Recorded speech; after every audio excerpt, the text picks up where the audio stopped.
آدھی رات بیت چکی تھی جب رفیع خاتون کی طبیعت اچانک خراب ہو گئی۔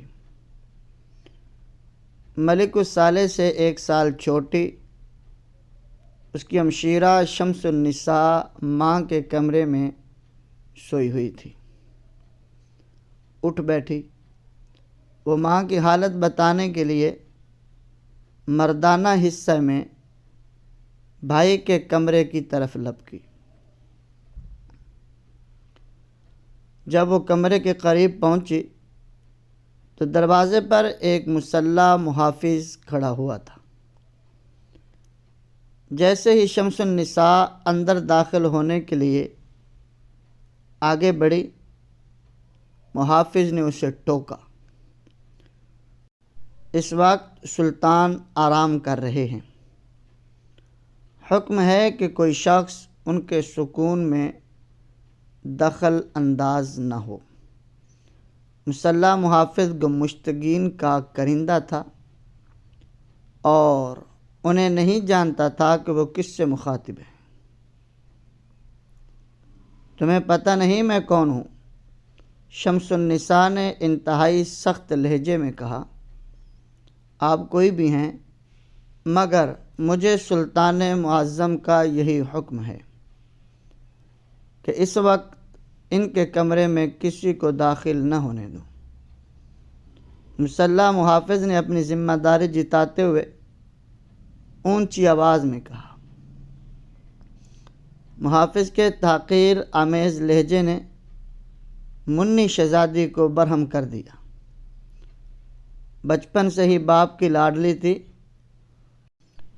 اور اسے اپنے باپ سے ملنے میں کسی بھی رکاوٹ کا سامنا کبھی نہ کرنا پڑا تھا۔ آج اسے 1.5 سال بڑے بھائی سے ملنے سے روکا جا رہا ہے۔ یہ سب اس کے لیے بالکل انہونی سی بات تھی۔ تمہیں معلوم نہیں کہ میں سلطان معظم کی بہن ہوں، اور سلطان معظم کو اگر یہ پتہ چل گیا کہ تم نے اس کی بہن کو ملنے سے روکا ہوا ہے تو پھر تمہیں اندازہ بھی ہے کہ تمہاری کیا درگت بنتی ہے۔ شمس النساء نے سخت لہجے میں کہا۔ یہ سن کر محافظ گھبرا گیا۔ اسے کچھ سمجھ نہیں آ رہا تھا کہ وہ کیا کرے۔ شمس النساء تیزی سے کمرے کا دروازہ کھول کر اندر داخل ہو گئی۔ وہ تو سمجھی تھی کہ بھائی سویا ہوا ہوگا اور اسے اٹھانے میں اسے دیر لگے گی، لیکن اس کے سامنے جو منظر تھا وہ اسے دیکھ کر پریشان ہو گئی۔ اس کا بھائی اپنے بستر پر شراب سے لبریز جام تھامے بیٹھا تھا اور اس کا مشیر خصوصی گمشتگین نیچے قالین پر غلامانہ انداز میں بیٹھا ہوا تھا۔ منی شہزادی کو اچانک کمرے میں دیکھ کر گمشتگین بدحواسی کے عالم میں ہاتھ باندھ کر کھڑا ہو گیا۔ ملک الصالح نے اپنی بہن کے سامنے جام کو منہ تو نہ لگایا، لیکن ناگواری کے ساتھ گویا ہوا، شمی تمہیں اس وقت یہاں نہیں آنا چاہیے تھا۔ ملک الصالح کی آواز نشے سے بوجھل ہو رہی تھی۔ شمس النساء کے لیے یہ ایک نیا تجربہ تھا کہ اس کا بھائی جو اس سے انتہائی محبت کرتا تھا اور وہ بھی اس کا دم بھرتی تھی، آج اس کے ساتھ ایک عجیب انداز میں بات کر رہا تھا۔ وہ نہیں جانتی تھی کہ اس کے بھائی کے جام میں کیا ہے، لیکن اس کے بھائی کا مخمور لہجے میں بات کرنا یہ سب اسے اچھا نہیں لگ رہا تھا۔ اس نے اپنے باپ کو کبھی بھی ایسی کیفیت میں نہ دیکھا تھا۔ اس کی تو آدھی رات کے بعد جب بھی آنکھ کھلتی تھی تو اکثر اسے اپنے سجدہ ریز باپ کی آہیں اور سسکیاں سنائی دیا کرتی تھی۔ شمس النساء اس صدمے کے باعث سکتے کی کیفیت میں تھیں۔ وہ خود کو شرمندہ سی محسوس کر رہی تھی۔ ہاں، مجھے یہاں نہیں آنا چاہیے تھا، وہ خود کلامی کے انداز میں بولی۔ اس صدمے کے باعث وہ بھول ہی گئی کہ وہ کس کام کے لیے یہاں آئی تھی۔ اس نے نفرت بھری نظروں سے غم مشتقین کی طرف دیکھا اور تیزی سے کمرے سے نکل گئی۔ جانے کے بعد غم مشتقین نے جسم پر مصنوعی لرزہ طاری کرتے ہوئے ملک الصالح کے سامنے دونوں ہاتھ جوڑ دیے اور گھگیائے ہوئے انداز میں کہا، سلطان معظم، آپ نے شہزادی محترمہ کے تیور دیکھ لیے ہیں، میں اب کیسے زندہ رہ سکتا ہوں؟ وہ بڑی ملکہ محترمہ سے اس کا ذکر کرے گی۔ آپ کے رحم و کرم کے سوا میرے پاس اور کوئی سہارا نہیں ہے۔ کو مشتقین کا لہجہ خوش آمدانہ تھا۔ نوعمر سلطان نے بڑے اطمینان سے شراب کا ایک جرعہ لیا اور بے نیازانہ انداز میں گویا ہوا، شمس النساء اور والدہ کا احترام ملحوظ رکھنا مجھ پر لازم ہے، لیکن امور سلطنت کا میں ہوں، اس میں کسی قسم کی مداخلت میں گوارا نہیں کر سکتا۔ اس کے لفظ سے شاہانہ طمطراق جھلک رہا تھا۔ غم مشتقین کے لیے یہ الفاظ باعث تسکین تھے کہ اس کا منصوبہ تیزی کے ساتھ اپنے انجام کی طرف بڑھ رہا تھا۔ شمس النساء نے گھر پر موجود دوا اماں کو دی۔ اس کے اثر سے ماں تو گہری نیند سو گئی، لیکن وہ خود شدت کرب سے دیر تک نہ سو سکی اور رات بھر سرہانے کو گرم آنسوؤں سے بھگوتی رہی۔ صبح جب اس کی ماں نے اس کی سوجی ہوئی آنکھیں دیکھیں اور اصرار سے پوچھا کہ ایسا کیوں ہے،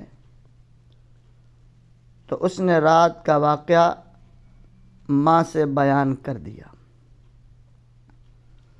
یہ سن کر ملکہ رضی خاتون بھی مضطرب و پریشان ہو گئیں۔ صورتحال کی سنگینی کو واضح کرنے کے لیے صلاح الدین ایوبی نے اپنے 2 ایلچی دمشق، حلب، موصل اور دیگر ریاستوں کے امراء کی طرف بھیجے۔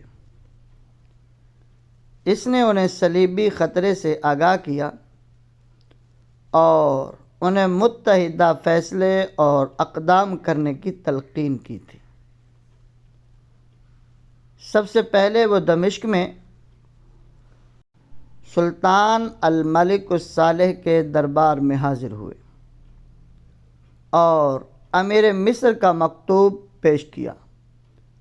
نوعمر سلطان نے وہ خط ان امراء کے حوالے کر دیا جو اس کے قریب تھے۔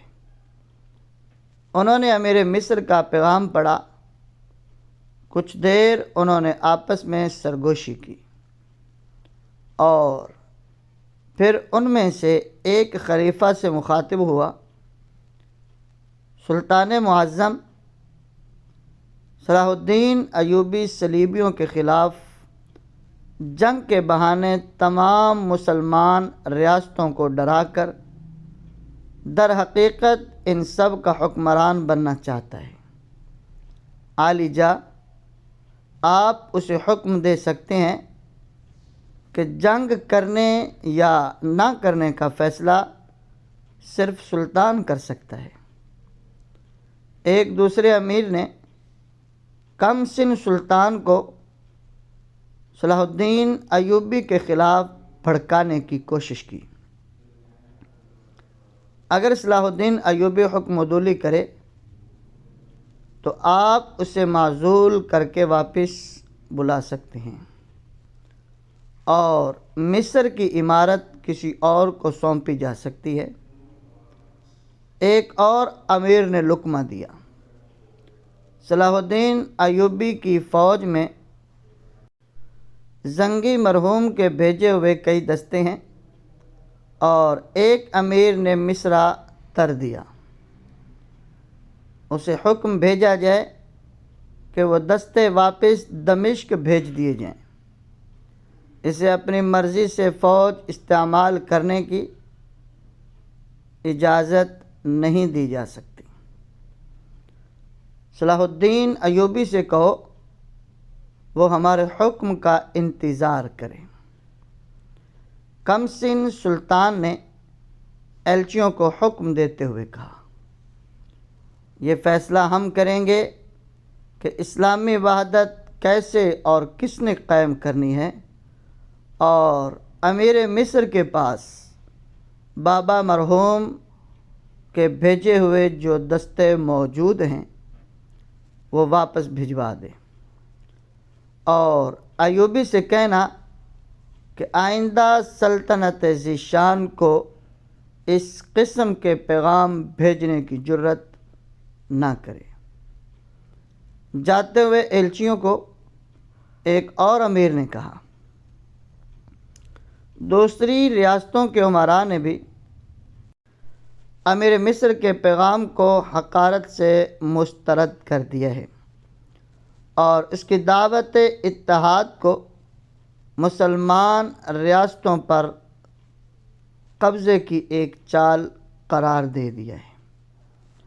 ہسٹوریکل پوائنٹ کے معززین، ہماری آپ سے ریکویسٹ ہے کہ اگر آپ ہمارے یوٹیوب چینل ہسٹوریکل پوائنٹ پر نئے ہیں، چینل کو سبسکرائب کر کے بیل آئیکن کو لازمی پریس کریں تاکہ ہماری ہر آنے والی ویڈیو آپ تک بروقت پہنچ سکے۔ ملتے ہیں ایک نیکسٹ ویڈیو میں، ابھی تک ہمیں اجازت دیں۔ جزاکم اللہ فی الدارین۔